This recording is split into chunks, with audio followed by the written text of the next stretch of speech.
واقعہ کربلا تاریخ کا دردناک واقعہ ہے۔ یہ اقتدار کی جنگ نہیں تھی، اقدار کی جنگ تھی۔ دو شخصیتوں کی لڑائی نہیں تھی، دو نظریات کا ٹکراؤ تھا۔ یہ حق اور باطل کا معرکہ تھا۔ یزید ظلم کا استعارہ ہے، حسین ابن علی امن کی علامت ہے۔ یزید جبر کا پتلا ہے، حسین صبر کا پیکر ہے۔ یزید اپنی بدطینت فطرت اور اپنی طبع ناہموار کے باعث دنیا پر ذلت و رسوائی، ظلم، جبر، جور و زیادتی کی علامت بن کے ابھرا، اور حسین ابن علی رضی اللہ تعالی عنہ حق و صداقت کا نشان بن کے ابھرا۔ کربلا کے تپتے ہوئے ریگزار میں حسینی اور یزیدی دو کردار سامنے آتے ہیں۔ اقبال نے کہا تھا، موسیٰ و فرعون و شبیر و یزید، ایند و قوت از حیات آید پدید، زندہ حق از قوت شبیری است، باطل آخر داغ حسرت میری است، سرخ رو عشق غیور از خون او، شوخی ای مصرع از مضمون او، تا قیامت قطع استبداد کر نام ہے، حسین امن کی علامت ہے۔ یزید نے زندگی میں ایک مرتبہ حج کیا اور شراب کے مٹکے ساتھ لے کے آیا، اور اختل اور دیگر گویوں اور مغنیوں کو اپنے ساتھ رکھا تاکہ سفر آسانی سے کٹے۔ حسین ابن علی نے 25 حج سواری ہونے کے باوجود پیدل کیے۔ یزید حج بیت اللہ کے بعد مدینہ المنورہ آیا اور شراب کی ایک مجلس بپا کی۔ حضرت امام حسین رضی اللہ تعالی عنہ جب وہاں پہنچے تو شراب کی پھیلی ہوئی بدبو کو محسوس کرتے ہوئے فرمایا، یہ بو کیسی ہے؟ تو نشے میں دھت یزید بولا، یہ شام میں بنتی ہے، اور ایک جام منگوایا اور اس کو پیتے ہوئے دوسرا جام حضرت امام حسین رضی اللہ تعالی عنہ کی طرف بڑھاتے ہوئے کہا، ابا عبداللہ لیجئے۔ تو حضرت امام حسین رضی اللہ تعالی عنہ نے فرمایا، میں اس کی طرف دیکھتا بھی نہیں ہوں، اور پھر وہ عشقی اشعار پڑھنے لگا۔ جب یزید کی شراب نوشی کا منظر امام حسین رضی اللہ تعالی عنہ اپنی آنکھوں سے دیکھ چکے تھے، تو مجھے بتاؤ یزید کے ہاتھ پہ امام حسین کا پاک ہاتھ کیسے آتا؟ حضرت امام حسین رضی اللہ تعالی عنہ جس ماحول میں پلے تھے، جس ماحول میں پرورش پائی تھی، جس ماحول میں رہے تھے، وہ پاکیزہ اور تقدس ماحول تھا۔ اور یزید کبھی اطراف دمشق میں، کبھی غوطہ میں، کبھی الخزرہ محل میں، اور کبھی کہاں داد عیش دیتا رہا اور لہو و لعب کے اندر مصروف رہا، اور اس کی زندگی ان چیزوں سے عبارت تھی۔ وہ محرمات کو حلال قرار دیتا، شراب نوشی اس کی ہڈیوں میں رچی ہوئی تھی، اور شریعت بیضا کا مذاق اڑایا کرتا۔ اور حسین ابن علی رضی اللہ تعالی عنہ کی دوستیاں جن لوگوں سے تھی، وہ عبداللہ ابن عباس تھے، عبداللہ ابن عمر تھے، حضرت عبد الرحمن بن ابو بکر رضی اللہ تعالی عنہ تھے۔ یزید تو جوا کھیلتا رہا، یزید تو قمار بازی کرتا رہا، یزید تو شراب نوشی کرتا رہا، اور حسین ابن علی مسجد نبوی کے ممبر میں حضور کے پہلوؤں میں بیٹھتے رہے۔ زمانے نے وہ منظر دیکھا کہ سرخ رنگ کے جوڑے پہنے ہوئے حسنین کریمین حجرہ فاطمہ سے نکلتے ہیں، کم عمری کی وجہ سے کبھی گرتے ہیں کبھی سنبھلتے ہیں، اور آقا کریم خطبہ ارشاد کر رہے ہیں، خطبہ چھوڑ کے حضور نے شہزادوں کو اٹھا لیا۔ وہ منظر بھی زمانے نے دیکھا۔ حضرت عبداللہ بن شداد کہتے ہیں کہ حضور سجدے میں تھے اور سجدہ اتنا طویل ہو گیا، ہمیں لگا یا تو وحی کا نزول ہو رہا ہے یا پھر اللہ کا حکم آ گیا اور اللہ کے محبوب کی روح قبض کر لی گئی۔ لیکن میں نے جب نظریں اٹھا کے ننکیوں سے دیکھا تو کیا منظر تھا کہ حسین ابن علی حضور کی پشت پہ بیٹھے ہوئے اور میرے آقا سجدے کو طول دے رہے ہیں۔ اللہ اکبر! حسین کے لیے پیغمبر کے سجدوں کو طول دیا جا رہا ہے۔ حسین ابن علی کبھی منبر پہ حضور کی اطراف میں بیٹھتے ہیں، وہ منظر بھی دنیا نے دیکھا کہ حضور کے مبارک کندھوں پر حسین ابن علی بیٹھے ہیں اور حضور کی زلفوں کو پکڑا ہوا ہے۔ تو حضرت عمر رضی اللہ تعالیٰ عنہ دیکھ کے کہتے ہیں واہ واہ کیسی سواری میسر آئی حسین ابن علی کو۔ تو میرے آقا مسکرا کے کہتے ہیں عمر سواری دیکھتے ہو سوار بھی تو دیکھو۔ اللہ اکبر! حضرت اسامہ بن زید بن حارثہ رضی اللہ تعالیٰ عنہ فرماتے ہیں رات کا ایک پہر گزر گیا اور مجھے حضور سے کوئی کام تھا، میں آقا کریم کی خدمت میں حاضر ہوا، در دولت پہ دستک دی، حضور تشریف لائے تو چادر اوڑی تھی، بکل کی ہوئی تھی میرے حضور نے، تو میں نے اپنی حاجت کہی تو حضور نے میری حاجت پوری کر دی۔ لیکن ایک منظر میں نے دیکھا کہ حضور نے جو چادر کی بکل فرمائی تھی اس کے اطراف میں پہلوؤں میں ابھار تھے جس طرح اندر کوئی ہو۔ مجھ سے نہ رہا گیا، میں نے پوچھ لیا، میں نے کہا بندہ نواز چادر کے اندر کیا ہے؟ فکاشفہ، تو حضور نے چادر کو کھول دیا۔ فائز الحسن والحسین علی ورکہ، تو کہتے ہیں میں نے اپنی آنکھوں سے دیکھا ایک پہلو سے امام حسین لپٹے ہوئے تھے، ایک پہلو سے امام حسن لپٹے ہوئے تھے۔ فرمایا یہ میرے بیٹے ہیں، یہ میری بیٹی کے بیٹے ہیں، اے اللہ میں ان سے پیار کرتا ہوں، تو بھی ان سے پیار کر، جو ان سے پیار کرے اس سے بھی پیار کر۔ ان کی محبت کا درس دیا، ان کے پیار کا سبق پڑھایا، کہا ان سے پیار کرنے والا میرے سے پیار کرنے والا ہے، ان سے بغض رکھنے والا میرے سے بغض رکھنے والا ہے۔ ان کی تکلیف حضور کو بے چین کر دیتی تھی۔ حضرت سیدہ فاطمہ الزہرا رضی اللہ تعالی عنہ کے گھر کے قریب سے گزرے تو حضرت امام حسین کے رونے کی آواز آ رہی تھی، تو آقا کریم علیہ السلام نے فرمایا کہ فاطمہ حسین کو چپ کرواؤ، الا تعلمی ان بقاءہ یوزینی، تو جانتی نہیں حسین کا رونا مجھے دکھ دیتا ہے۔ حسین ابن علی کو حضور رونے نہیں دیتے تھے، ان کو دکھی نہیں ہونے دیتے تھے، کیونکہ رسول اللہ صلی اللہ علیہ وسلم جانتے تھے کہ یہ کتنے دکھ سہے گا، کتنی تکلیفوں سے گزرے گا اور کتنے مصائب سہے گا۔ زمانے نے وہ گھڑیاں بھی دیکھی کہ حضرت حذیفہ بن یمان رضی اللہ تعالی عنہ فرماتے ہیں کہ میں حضور کی خدمت میں نماز مغرب کی ادائیگی کے لیے حاضر ہوا، اور میں نے یہ اجازت خاص طور پہ اپنی ماں سے اس شرط پہ لی تھی کہ امی آپ مجھے اجازت دیں، میں حضور کی خدمت میں حاضر ہوتا ہوں، مغرب کی نماز بھی ادا کروں گا اور پھر حضور سے عرض کروں گا حضور میرے لیے اور میری ماں کے لیے بخشش کی دعا کر دیجئے۔ ماں نے اس شرط پہ اجازت دے دی اور میں حضور کی خدمت میں آ گیا، نماز مغرب ادا کی، سلام پھرا تو میرے دل میں آرزو تھی میں حضور سے عرض کروں حضور میرے لیے اور میری ماں کے لیے مغفرت کی بخشش کی دعا کر دیں، لیکن حضور عبادات میں ذکر میں نوافل میں ایسے مشغول ہوئے کہ میں آرزو رکھنے کے باوجود بھی عرض نہ کر سکا۔ خیر نماز عشاء کا وقت ہوا، اذان پکاری گئی، حضور مصلی پہ آئے، نماز پڑھی، سلام پھرا تو میرے دل میں پھر خیال آیا کہ ماں سے ایک نماز کی چھٹی لی تھی، نمازیں بھی 2 ہو گئیں، ماں نے جاتے پوچھنا ہے حضور سے میرے لیے اور اپنے لیے مغفرت کی بخشش کی دعا کروائی تھی تو کیا جواب دوں گا، اور حضور اٹھے اور کاشانہ اقدس کی طرف چل دیے۔ اب میرے دل میں یہ خیال رہ کے آ رہا تھا کہ ماں کو کیا جواب دوں گا، میں تو حضور سے بخشش و مغفرت کی دعا کروا ہی نہیں سکا۔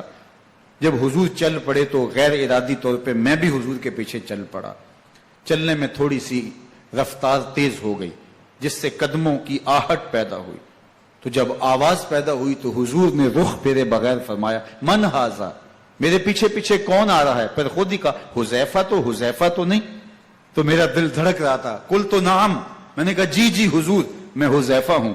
فرمایا ما حاجتوں کا غفر اللہ لکا ول امکا، کیا کام ہے؟ اللہ تجھے بھی بخش دے، تیری ماں کو بھی بخش دے۔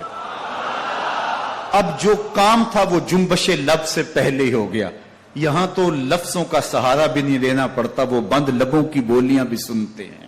اقبال بولا ہے فروغت صبح آثار و دہور، چشم تو بینندائے ما فی الصدور، تیری نظر تو سینوں کے چھپے راز بھی دیکھتی ہے۔ تو کہا ما حاجتوں کا غفر اللہ لک ول امک،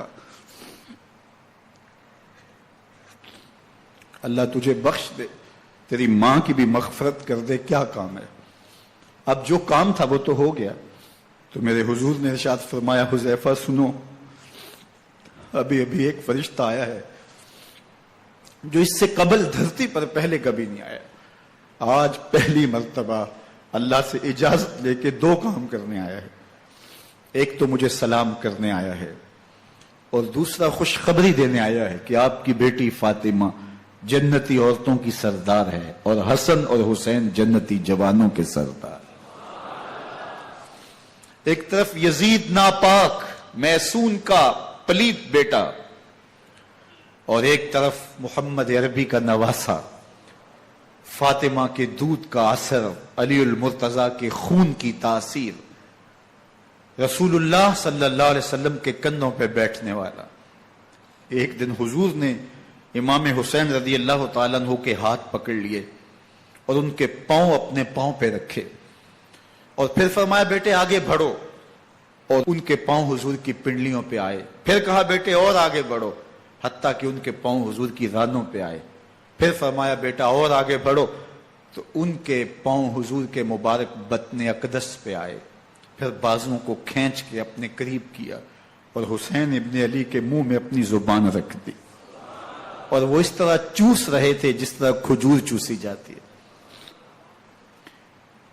تو اللہ کے محبوب علیہ السلام نے حسین ابن علی کو اپنی زبان کا لعاب دہن دے کر کے، وہ شیر رحمت دے کر کے، وہ کوثر و تسلیم سے پاکیزہ تر آب رحمت عطا کر کے ان کی ہمیشہ کے لیے پیاس بجھا دی، تاکہ کل کربلا کے تپتے ہوئے ریگزار میں حسین ابن علی کو پیاس کی شدت تنگ نہ کرے اور پائے استقلال میں لغزش نہ آنے پائے۔ ان نازوں سے پالے ہوئے حسین کو، ان محبتوں سے پالے ہوئے حسین ابن علی کو امتحان بھی اتنے بڑے درپیش تھے۔ یاری تیری سونا پر ازمیشاں تیریاں اگ، سونا پرکھیا جامدہ ہے نال اگاں دے لگ۔ جتنا بڑا شخص ہوتا ہے اتنی آزمائشیں بھی بڑی ہوتی ہیں۔ پیغمبر رحمت کی آغوش میں کھیلنے والا، حجرائے فاطمہ کا جانشین، مصلی رسول کا وارث، منبر رسول صلی اللہ علیہ وآلہ وسلم پر حضور کے مبارک پہلو اور گود میں بیٹھنے والا حسین، حضور کی زبان چوسنے والا حسین، حضور کے کندھوں پہ سواری کرنے والا حسین، آقا کریم علیہ الصلوۃ والسلام کے مبارک سجدے کی حالت کے اندر حضور کی پشت پہ کھیلنے والا حسین، جس حسین کا دروازہ مسجد نبوی کے اندر کھلتا تھا اور یزید کی کرتوتوں کے چشمدید گواہ تھے۔ یزید جب تخت نشین ہوتا ہے تو اسے یہ فکر ہوتی ہے کہ امام حسین، عبداللہ بن زبیر، عبداللہ بن عمر، عبداللہ ابن عباس یہ میری بیعت کریں، اور وہ ولید بن عقبہ کو لکھتا ہے کہ ہر صورت میں ان کی بیعت لو، اور اگر بیعت نہ دیں تو سختی کرو۔ حضرت امام حسین رضی اللہ تعالی عنہ کو بلاوا آتا ہے کہ آپ کو دارالامارت میں گورنر ہاؤس میں بلایا جا رہا ہے، ولید بن عقبہ کا پیغام آپ کو پہنچتا ہے۔ آپ اس وقت فرماتے ہیں کہ اس وقت جو پیغام پہنچا ہے وہ کسی خطرے سے خالی نہیں ہے، تو کچھ سواروں کو ساتھ لیا، کہا تم دارالامارت کے باہر کھڑے رہنا، اگر میری آواز بلند ہوئی تو اندر آ جانا، ورنہ تم انتظار کرنا۔ آپ اندر گئے۔ ولید بن عقبہ نے مروان کو بھی بلایا تھا۔ مروان بن حکم یہ گورنر مدینہ ولید سے پہلے رہ چکا ہے، تو اس نے مشورہ دیا کہ سختی کی جائے۔ خیر ولید بن عقبہ نے کہا کہ یہ خط ہے، حضرت امیر معاویہ کا انتقال ہو گیا اور یزید تخت نشین ہوا ہے، لہذا وہ آپ سے بیعت کا مطالبہ کرتا ہے۔ تو حضرت امام حسین رضی اللہ تعالیٰ عنہ نے فرمایا کہ میرے جیسا شخص یوں چھپ کے بیعت نہیں کر سکتا، اور آپ واپس پلٹے۔ مروان بن حکم نے ولید بن عقبہ کو کہا کہ یہ موقع ہے جانے نہ دیا جائے، اگر یہ نکل گئے تو دوبارہ تم قابو نہیں پا سکو گے اور انہیں یہیں قتل کر دیا جائے۔ حضرت امام حسین رضی اللہ تعالیٰ عنہ نے یہ بات سن لی، کہتے ہیں حضرت امام حسین انہی قدموں کے بل واپس پلٹے اور مروان بن حکم سے مخاطب ہو کے کہا، مروان کیا بول رہا ہے؟ وہ خاموش ہو گیا۔ فرمایا تو جانتا نہیں ہم کون ہیں؟ آنا حسین ابن علی ابن ابی طالب، میں حسین ہوں، میں علی کا بیٹا ہوں، ہمارے گھر میں قرآن اترتا رہا ہے، وحی کا نزول ہوتا رہا ہے، اور یزید فاسق ہے، فاجر ہے، مسلمانوں کا قاتل ہے اور شرابی ہے، میں ڈنکے کی چوٹ پہ یزید کی بیعت سے انکار کرتا ہوں۔ بس حیدری کچھار سے محمدی شیر نکل آیا ہے۔ اب اوسان خطا ہو گئے، راستہ چھوڑ دیا، واپس آئے، سیدہ زینب سے ملے، کہا مدینے کو چھوڑنا پڑے گا۔ کہا بھیا کیا ہوا؟ کہا یزید بیعت لینے پہ مصر ہے اور میں کسی صورت بھی بیعت نہیں کروں گا، رسول اللہ کا مدینہ ہمارے خون سے لالہ زار بنے گا، میں نہیں چاہتا کہ حضور کے شہر نور کی حرمت پامال ہو۔ دوستو وہ کیسا منظر ہوگا جب حسین ابن علی نے آخری حاضری حضور کے روضے پہ دی ہوگی۔ حاجی یا معتمر 10 دن کے لیے، 8 دن کے لیے، 20 دن کے لیے مدینہ المنورہ عارضی سکونت اختیار کرتا ہے اور حضور کے روضہ انور سے، اس شہر نور سے، ان گلیوں سے، ان بام و در سے ایسا مانوس ہو جاتا ہے کہ جب واپس پلٹ رہا ہوتا ہے ان دعاؤں کے ساتھ کہ دوبارہ آنا بھی نصیب ہو، اور اسے لگتا ہے کہ میں دوبارہ بھی بلایا جاؤں گا، لیکن اس کے باوجود شہر حبیب چھوڑنا قیامت سے کم نہیں ہوتا۔ اعظم چشتی مرحوم آخری بار جب حضور کے روضہ انور پہ گئے تو بیمار تھے، ویل چیئر پہ تھے۔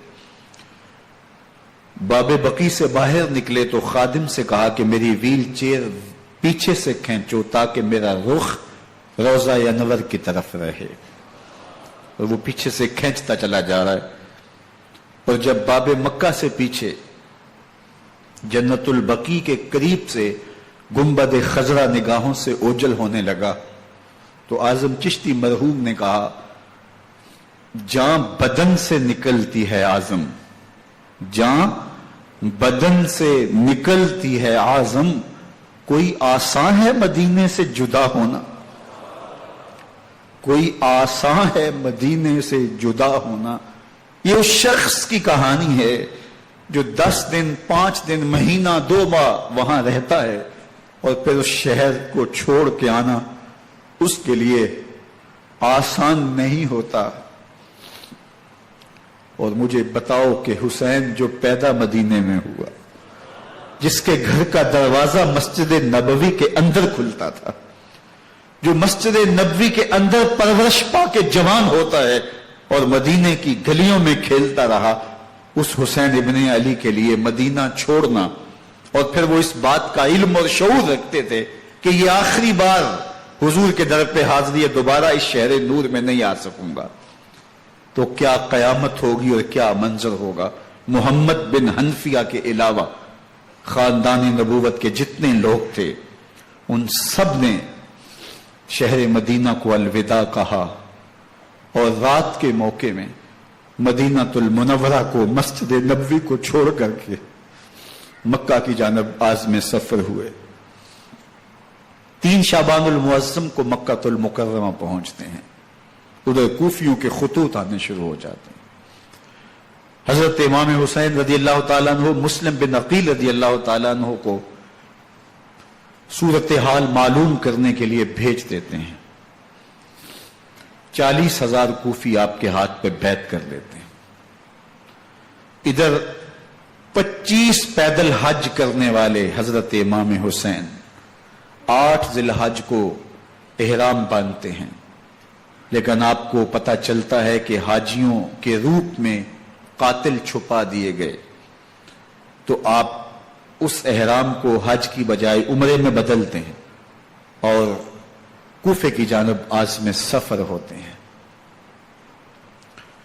کائنات والو، ذرا سینے پہ ہاتھ رکھ کے دیکھو کہ یہ کتنا مشکل مرحلہ تھا. اس دین کی آبرو کو بچانے کے لیے حضرت امام حسین رضی اللہ تعالیٰ عنہ نے کتنا بڑا قدم اٹھایا. آپ کے بہی خواہ، دوست، احباب عبداللہ بن عمر یہ سارے روکتے ہیں. عبداللہ بن عباس کہتے ہیں حضرت نہ جائیے. الکوفی لا یوفی، کوفی کبھی وفا نہیں کرتے. آپ کے والد کو وہاں شہید کیا گیا، لیکن آپ ایک فرض کو نبھانے جا رہے ہیں. میرے غم گسارو، میرے مہربانوں، نہ روکو مجھ کو جانے دو. مجھے نانے کے دی کی ڈوبتی کشتی بچانے دو. میں جاتا ہوں کہ دنیا پر وفا کا نام رہ جائے. میں رہوں نہ رہوں پر عظمت اسلام رہ جائے. میں نہیں جاتا تو نبی کے گھر کی آن جاتی ہے. میں نہیں جاتا تو نبی کے گھر کی آن جاتی ہے.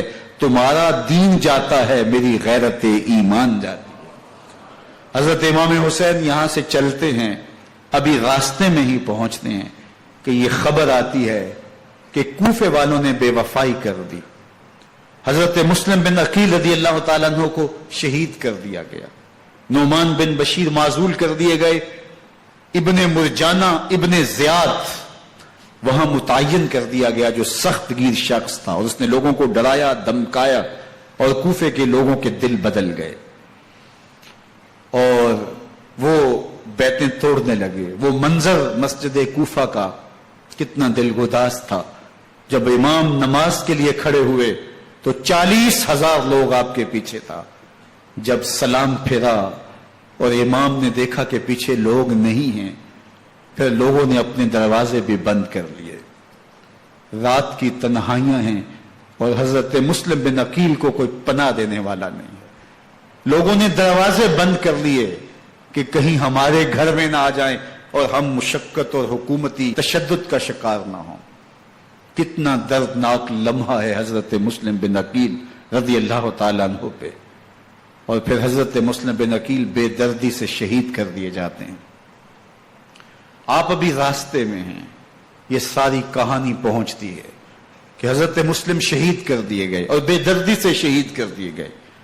وہ جنہوں نے خط لکھے تھے کہ ہم آپ کے ساتھ ہیں اور ہم منتظر ہیں، چشم بڑا ہیں، آپ کے قدموں کی چاپ سننے کے لیے بےتاب ہیں، آج انہوں نے بیعتیں توڑ دی. 40,000 کوفی منحرف ہو گئے.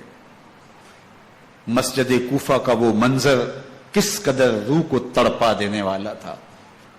ہم پچھلے سال عصر اور مغرب کے درمیان جب کوفہ پہنچے تو سورج ڈوبنے کے قریب تھا. میں نے اپنی زندگی میں اتنا اداس موسم کہیں نہیں دیکھا جتنا اداس موسم کوفے میں دیکھا. ایسے لگتا تھا جس طرح کوفے کی آب و ہوا آج بھی شرمندہ ہے. جو مسلم بن عقیل اور خاندان نبوت کے ساتھ اہل کوفہ نے کیا، حضرت امام حسین رضی اللہ تعالیٰ عنہ کو ان کے بہی خواہوں نے، اعزاء نے، اقربا نے، دوستوں نے، آوان و انصار نے، ساتھیوں نے کہا کہ حضرت حالات یکسر تبدیل ہو گئے، اب ہمیں مراجعت کر جانی چاہیے، واپس پلٹ جانا چاہیے. تو حضرت امام حسین کافی سوچ بچار میں رہے. پھر اس کے بعد آپ نے فیصلہ کیا کہ ہم آگے بڑھیں گے. دوستوں نے کہا کہ حضرت اگر آپ آگے بڑھیں گے تو ہمیں لگتا ہے کہ وہ آپ کے ساتھ سلوک اچھا نہیں کریں گے اور آپ بچوں کے سامنے پیاس سے شہید کر دیے جائیں گے. تو حضرت امام حسین رضی اللہ تعالیٰ عنہ نے وہاں ایک خطبہ ارشاد فرمایا کہ لوگوں تم جو مجھے بتا رہے ہو مجھے اچھی طرح معلوم ہے. جو تم مجھے منظر پیش کر رہے ہو وہ میری نگاہوں میں ہے، اور جو کچھ ہونے والا ہے چشم تصور وہ منظر دیکھ رہی ہے. کیونکہ حضرت امام حسین رضی اللہ تعالیٰ عنہ کی شہادت کی خبر حضرت امام حسین کے پیدا ہوتے ہی خاندان نبوت میں عام تھی. حضور علیہ الصلوۃ والسلام کو یہ بات جبریل امین نے آ کے بتائی تھی جب حسین ابن علی کے ساتھ حضور محبت کا اظہار کر رہے تھے. تو یہ جبریل امین نے آ کے کہا تھا حضور آپ کا یہ بیٹا ارض طف میں شہید کر دیا جائے گا، اور کربلا کی مٹی لا کے حضور کو دی اور ام سلمہ کو حضور نے عطا کر دی. حضرت ام سلمہ کہتی ہیں کہ ایک دن میں سوئی تو خواب دیکھا کہ حضور کے مبارک بال بکھرے ہوئے ہیں اور سخت پریشان ہیں. تو میں نے کہا کہ حضور آپ کی یہ کیا حالت ہے؟ وَبِيَدِهِ قَارُورَةٌ، اور حضور کے ہاتھ میں ایک شیشی ہے، فیہا دمن، جس کے اندر خون ہے. تو میں نے کہا حضور یہ کیا؟ فرمایا میں قتل گاہ حسین سے آ رہا ہوں اور یہ حسین ابن علی کا خون ہے. تو کہا 10 محرم کا دن تھا، دوپہر کا یہ منظر تھا، میں کیلولہ کر کے اٹھی. جب میں نے دیکھا تو وہ شیشی جس میں کربلا کی مٹی رکھی تھی وہ خون بن چکی تھی. تو یہ خبر پہلے دی گئی تھی، یہ بتا دیا گیا تھا. فرمایا میرے دوستو جو تم مجھے بتاتے ہو میں اس سے بے خبر نہیں ہوں، یہ سب کچھ ہونے والا ہے، لیکن اس کے باوجود میں کیوں جا رہا ہوں؟ تو آپ کا ایک تاریخ ساز جملہ ہے جو کربلا کے فلسفے کو ہمارے سامنے رکھتا ہے کہ یہ اتنا بڑا امتحان کیوں دیا.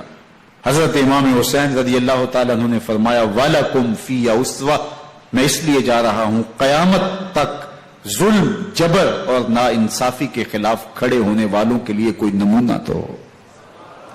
میری زندگی قیامت تک ظلم، جبر اور استحصالی نظام کے خلاف کھڑے ہونے والوں کے لیے نمونہ ہے. تو حضرت امام حسین رضی اللہ تعالیٰ عنہ نے حق اور باطل کے درمیان ایک سرخ لکیر کھینچ دی اپنے خون سے.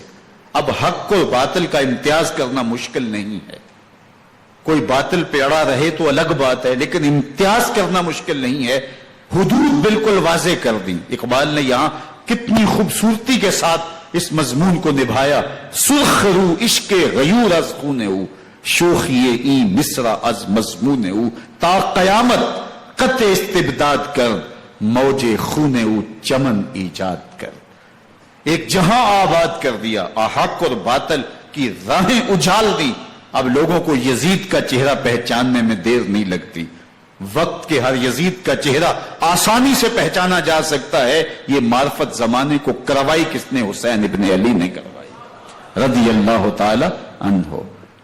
تو حضرت امام حسین نے فرمایا کہ جو میرے ساتھ ہونے والا ہے میں اچھی طرح جانتا ہوں، لیکن میں اس کے باوجود آگے بڑھوں گا. پھر بڑھے اور کربلا میں جا کے خیمہ زن ہو گئے. 7 محرم کو پانی بند کر دیا گیا. پانی بند ہوا تو کھانا بھی میسر نہیں تھا، لیکن ذکر پانی کا ہوتا ہے اس لیے کہ کھانے کے بغیر انسان کئی دن کاٹ لیتا ہے، لیکن پانی کے بغیر گزر نہیں ہوتی.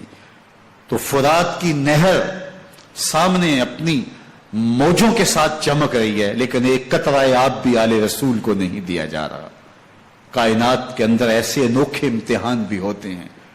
وارثوں ساقیے کوثر کے، مالک ہوں حوض کوثر کے، اور بیٹے ہوں ساقیے کوثر کے، اور آج ایک بوند پانی کی بھی میسر نہ ہو. صبر کا امتحان ہے، عزیمت کا امتحان ہے. حضرت امام حسین رضی اللہ تعالیٰ عنہ خیمہ زن ہو گئے. 3 دن تک پانی بند رہتا ہے. 9 محرم کو رات کی تنہائی میں حملہ آور ہونا چاہتے ہیں، لیکن آپ نے کہا کہ ہمیں اللہ کے حضور عبادت اور ذکر کے لیے وقت دیا جائے. ساری رات ذکر میں گزرتی ہے، عبادات میں گزرتی ہیں. رات کے اندھیرے میں آپ چراغ بجھا دیتے ہیں. آوان و انصار کو کہتے ہیں کہ ان کی دشمنی میرے ساتھ ہے، انہیں میرا خون چاہیے. اگر تم رات کی تاریکی میں نکل جاؤ تو میں تم سے کوئی مواخذہ نہیں کروں گا، اور یہ بھی تمہارا پیچھا نہیں کریں گے، اس لیے کہ ان کا مطلوب تم نہیں ہو، ان کا مطلوب میں ہوں. جب چراغ جلایا تو کوئی بھی نہیں گیا. مسلم بن نوسجہ کھڑے ہو کے کہتے ہیں حضرت اگر ہمارے بدن کو 70 بار کاٹا جائے اور جلایا جائے اور ہواؤں میں اڑا دیا جائے پھر بھی آپ کا ساتھ نہیں چھوڑیں گے. 70 سال کے بوڑھے ہیں حبیب بن مظاہر، کہتے ہیں حضرت آپ کو چھوڑ کے جائیں کہاں؟ آپ کو چھوڑ کے جائیں کہاں؟ کوئی ساتھ چھوڑنے کے لیے تیار نہیں ہے. پیاس ہے، سخت گرمی ہے، کربلا کا ماحول ہے. 72 افراد اور خاندان کی خواتین میدان کربلا میں خیمہ زن ہیں. دوسری طرف لشکر اعداء اشقیا 22,000 کی تعداد میں مقابلے میں، ایک روایت 30,000 کی ہے. ان صرف 72 پیاسے لوگوں کے لیے اتنے لوگوں کو جمع کرنے کا مقصد خوف زدہ کرنا تھا. شرط ہے کہ یزید کی بیعت کر لیں، محاصرے توڑ دیں گے، پانی دستیاب ہوگا، اعزاز و اکرام سے نوازا جائے گا، خزانوں کے منہ کھول دیے جائیں گے. لیکن حسین ابن علی کہتے تھے سب کچھ لٹ جائے گا، باطل کے ہاتھ پہ ہاتھ نہیں رکھوں گا. اللہ اکبر. اب صبح طلوع ہوتی ہے، عاشور کا دن چڑھتا ہے، سورج اپنی پوری تمازت کے ساتھ گرمی برسا رہا ہے. آج خاندان نبوت کا امتحان زمانے نے دیکھنا ہے. رسول اللہ کا لعاب چوسنے والا اس کے صبر کا آج امتحان ہے. حضور کے کندھوں پہ کھیلنے والے حسین کا آج امتحان ہے. اللہ اکبر. حسین ابن علی تمام حجت کرتے ہیں میں نے تمہارا کچھ نہیں بگاڑا، میں نے کسی کا خون نہیں کیا، میں نے کوئی زیادتی نہیں کی، تم کیوں میرے قتل کے در پہ ہو؟ تم جانتے نہیں میں کون ہوں؟ میں تمہارے نبی کا نواسا ہوں، رسول اللہ صلی اللہ علیہ وآلہ وسلم کے کندھوں پہ کھیلتا رہا ہوں، حضور کا لعاب چوستا رہا ہوں، اور میں بوسہ گاہے رسول صلی اللہ علیہ وآلہ وسلم ہوں. لیکن ان اشقیاء کے دل پر کوئی چیز اثر انداز نہیں ہوتی. ایک ہور ہے، اللہ اس کے دل میں نرمی ڈالتا ہے. پہلے تو امام حسین کو گھیر کے لے کر کے آتا ہے، لیکن بعد میں وہ قافلہ یزید سے قافلہ حسین کی طرف آ جاتا ہے. امام حسین فرماتے تو دنیا میں بھی ہو رہے، آخرت میں بھی ہو رہے، آزادی مل جاتی ہے. باقی 22,000 کا لشکر جرار امام حسین کے قتل کے در پہ ہے. پھر تاریخ نے خاندان نبوت کا وہ انوکھا امتحان دیکھا. حضرت امام حسین کے بچے بالخصوص خواتین پیاس کی شدت میں حلق خشک ہے. حضرت سکینہ تڑپ کے اپنے باپ سے کہتی ہیں کہ مجھے 6 ماہ کے لیے اصغر کی پیاس نہیں دیکھی جا رہی. بچے کو ہاتھوں پہ اٹھاتے ہیں اور نہر فرات کے کنارے پہنچ کے فرماتے ہیں اشقیاء سے مخاطب ہو کے تمہارا معاملہ میرے ساتھ ہے، اس 6 ماہ کے بچے نے تمہارا کچھ نہیں بگاڑا. اور چلو بھر کے اس کا حلق سیراب کرنا چاہتے ہیں. ایک 2 شاخہ تیر آتا ہے جو حضرت علی اصغر کے گلے کو چیر دیتا ہے. راوی لکھتے ہیں کہ وہ عام تیر نہیں تھا، جانوروں کو شکار کرنے کے لیے جو بڑے تیر ہوتے ہیں وہ 2 شاخہ تیر تھا. وہ گردن کو کاٹ دیتا ہے، خون بہنے لگتا ہے، گردن لٹک جاتی ہے. حضرت امام حسین وہ بہتا ہوا خون اپنے چلو میں لیتے ہیں اور آسمان کی طرف اچھال کے کہتے ہیں مالک حسین کی یہ قربانی بھی قبول فرما. یہ تماشا لبے بام نہیں ہے. بچہ بیمار ہو، ڈاکٹر جواب دے دیں، ماں باپ کے ہاتھ پھول جاتے ہیں. زندگی کی سانسیں ابھی چل رہی ہوتی ہیں لیکن ڈاکٹر کہے کہ یہ میرے بس کا روگ نہیں ہے، کہیں اور لے جاؤ، تو زندگی کا لف و نشر غیر مرتب ہو جاتا ہے. میں سلام پیش نہ کروں حسین ابن علی کو. 6 ماہ کا علی اصغر ہاتھوں میں دم توڑتا ہے، گردن لٹک جاتی ہے، خون بہ رہا ہے. اب خیموں کی طرف بڑھ رہے ہیں لیکن زبان پہ شکایت نہیں ہے. کہتے ہیں مالک حسین کی یہ قربانی قبول کر لے. اب خیموں کی طرف آنا، شہر بانو، ام رباب، سیدہ زینب، حضرت سکینہ سلام اللہ علیہا کا سامنا کوئی آسان کام نہیں تھا. لیکن حسین ابن علی آتے ہیں، شہزادے کو یہاں خیموں کے قریب رکھ کے کہتے ہیں کہ یہ حوض کوثر سے سیراب ہو گیا ہے. اللہ اکبر. کوہرام مچ جاتا ہے خیموں کے اندر. کیا منظر ہوگا اور ان کو کن الفاظ کے پیرائے میں ڈھال کر کے ان کیفیات کو بیان کیا جا سکتا ہے جو اہل بیت کے خیموں کے اندر علی اصغر کی شہادت کے بعد کا منظر رقم ہو رہا ہوگا. اللہ اکبر. ادھر اشقیاء آوازیں دے رہے ہیں، مبارزت کے لیے پکار رہے ہیں. زمانے نے پھر وہ منظر بھی دیکھا کہ جوان بیٹے کو 18 سال کی کمائی حضرت امام حسین میدان عمل میں بھیج رہے ہیں. وہ علی اکبر جو حسین کا نور نظر ہے، آنکھوں کا قرار ہے، دل کی تسکین ہے.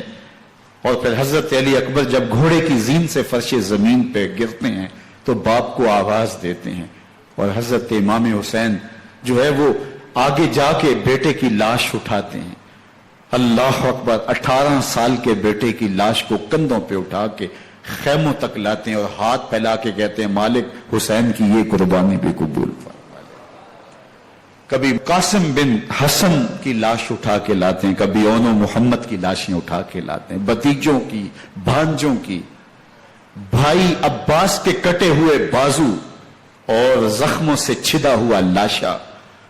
کیا کیا قیامتیں تھیں جو اس کربلا کے ایک میدان کے اندر نہیں توڑی گئیں. حضرت امام حسین پر دکھ پہ دکھ، تکلیفوں پہ تکلیفیں. اب 71 لاشیں اٹھا کے خیموں تک پہنچا چکے، اور ادھر مبارزت کی دعوت دی جا رہی، آؤ میدان عمل میں آؤ، اب دیر کیوں کر رہے ہو. رسول اللہ کا حرم، رسول اللہ کی شہزادیاں جو نازوں میں پلی تھی، وہ کلیاں جو شبنم کا بوجھ بھی گوارا نہیں کر سکتی تھی، آج مصیبتوں کے پہاڑ ٹوٹ گئے. حضرت امام حسین کبھی شہربانوں کو، کبھی ام رباب کو دلاسا دیتے ہیں، کبھی حضرت زینب کو کہتے ہیں. حضرت زینب کربلا کے اس میدان کے اندر بڑے حوصلے کے ساتھ اپنے بھائی کے ساتھ کھڑی رہی، اپنے 2 بیٹے راہ خدا میں پیش کیے، ان کی لاشیں وصول کی، لیکن زینب جس جرأت کے ساتھ، جس پامردی کے ساتھ اس سارے منظر کو حوصلے کے ساتھ سہتی رہی، وہ یقیناً حوصلہ سیدہ زینب سلام اللہ علیہا کا ہی ہے. لیکن یہ وہ منظر تھا کہ زینب کا دل بھی ڈول گیا جب حسین ابن علی گھوڑے پر بیٹھنے لگے، اور ان کو گھوڑے میں بٹھانے والا کوئی نہیں تھا، اور جو بھی سوار جاتا پھر واپس اس کی لاش ہی آتی اور حسین ابن علی لے کے آتے. آج حسین ابن علی جا رہے ہیں، زندگی کا سارا سرمایہ لٹ رہا ہے. حضرت زینب سلام اللہ علیہا سنبھل نہیں رہی. حضرت امام رضی اللہ تعالیٰ عنہ اٹھے اور آپ نے حضرت زینب کو صبر کی تلقین کی اور کہا کہ صبر ہی بہترین ذریعہ ہے اور اللہ کی قربت کا ایک بہترین سبب ہے. اور ان کو صبر کی تلقین کرتے ہوئے فرمایا کہ میرے بعد تم نے اس ذمہ داری کو سنبھالنا ہے، اور ان مخدرات اسلام کی، ان شہزادیوں کے پردے کی تم نے حفاظت کرنی ہے. اور پھر گھوڑے کی زین کس کے امام حسین لشکر اشقیاء کی طرف بڑھتے ہیں. اب خیموں سے سسکیوں کی آواز آ رہی ہے، ان کا سردار، ان کا تاجدار آج سب کو چھوڑ کے کربلا کے میدان کی طرف بڑھ رہا ہے. جرم کیا کیا، قصور کیا کیا، اس نے کیا زیادتی کی کہ آج نیزوں اور انیوں کے مقابلے میں 22,000 کا لشکر حضرت امام حسین پہ ٹوٹ پڑتا ہے. آپ پھر تمام حجت کرتے ہیں میں نے کسی کو قتل نہیں کیا، خون ناحق نہیں بہایا، میرے خون کے درپے کیوں ہو، اپنی آخرت کیوں برباد کرتے ہو، تم جانتے نہیں میں کون ہوں، میں تمہارے نبی کا نواسا ہوں. لیکن ابن زیاد کہتا ہے مقابلے میں آؤ. پھر حضرت امام حسین رضی اللہ تعالیٰ عنہ مقابلے میں آتے ہیں، اور جب گھوڑے کو ایڑ لگا کے دشمن اشقیاء پہ ٹوٹتے ہیں تو پھر ایسا منظر ہوتا ہے کہ وہ بھیڑ بکریوں کی طرح آگے بھاگتے ہیں. 71 زخم کلیجے پہ لیے شجاعت کا یہ پیکر جب میدان میں آتا ہے، آواز آتی یہ کون ذی وقار ہے، بلا کا شاہ سوار ہے، لباس ہے پھٹا ہوا، غبار سے اٹا ہوا، تمام جسم نازنی چدا ہوا کٹا ہوا، یہ نبی کا نور عین ہے، یہ بال یقین حسین ہے، یہ حسین ابن علی رضی اللہ تعالیٰ عنہ. پھر چاند بادلوں میں گھر جاتا ہے، شامی ہنڈے تیر برساتے ہیں، تلواروں سے آپ کے بدن پر ضربیں لگاتے ہیں اور نیزوں سے آپ کے بدن کو پرو دیتے ہیں. جب آپ کا پیراہن بعد میں اتارا گیا تو آپ کے پیراہن میں 122 سوراخ تیروں کے تھے، 33 زخم تلواروں کے، 34 گھاؤ نیزوں کے تھے. جب گھوڑے کی زین سے فرش زمین پر آئے بدن چھلنی تھا، زخم زخم سے خون بہ رہا تھا. 3 دن کا پیاسا حسین، اللہ اکبر، بدن زخموں سے چور، 71 لاشیں کلیجے پہ لیے، مخدرات اسلام کے پردے کا خیال دل میں الگ ہے. لیکن گھوڑے کی زین سے جب فرش زمین پہ امام حسین آتے ہیں، زبان پہ ہائے نہیں،